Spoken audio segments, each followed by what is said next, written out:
Brother, this question is from a non-Muslim sister. She is present in the audience, but for security reasons, she will not like to come on the microphone.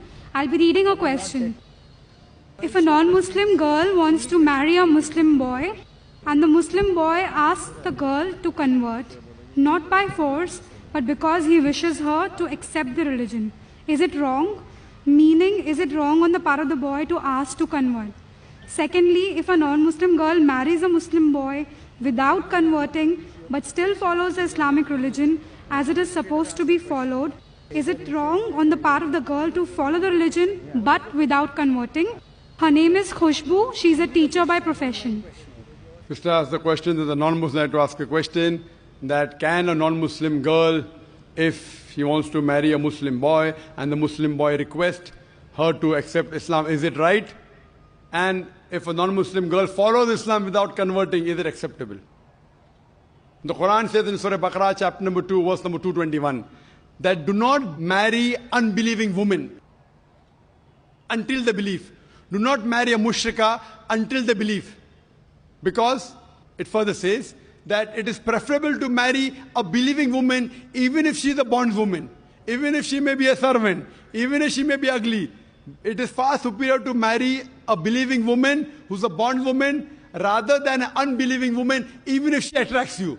She may be the most beautiful woman, she may be a beauty queen, she may be the wealthiest woman, but a believing woman is far superior. So in terms of, is it right for a Muslim man to ask the non-Muslim woman to convert before marrying? It is not right, it is a must. Without she accepting Islam, he cannot marry her. Why? I'll tell you.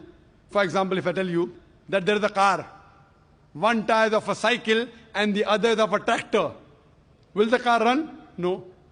All the tires should either be of a bicycle, you'll have a handcart at least, or of a tractor, you'll have a proper tractor. Because when you're leading a life, the views and philosophies, the major thing, the goal of Jannah should be same. Coming to your second question, that if a woman follows the teachings of Islam but does not convert, is it acceptable? See, for conversion, you don't have to publicly announce. You don't have to come on the microphone and say, I bear witness that there is no God but Allah. It's not a must. If you feel your life is in danger, if you say within your heart and tell it to Almighty God, you don't even require any witness. It's between you and Allah. So there is no particular ceremony that is required.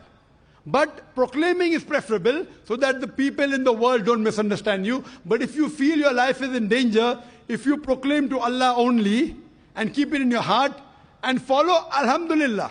Following is more important than proclaiming. It is preferable for the lady not to mention but yet follow Islam than to mention she has converted and not follow Islam. Have you heard my answer? It is preferable for a non-Muslim woman to practice Islam without proclaiming rather than proclaim and not practice Islam. Practicing is more important than proclaiming. It's between her and Allah. So the moment she starts practicing Islam, it's understood. When she offers salah, she agrees there is one Allah and Prophet Muhammad is the messenger. The moment you say Aqama, it is in that Aqama you believe that there is no God but Allah and Prophet Muhammad is the messenger. Finish. So if she starts practicing, she doesn't have to proclaim also. So if she wants to do the second, practicing is more important than proclaiming.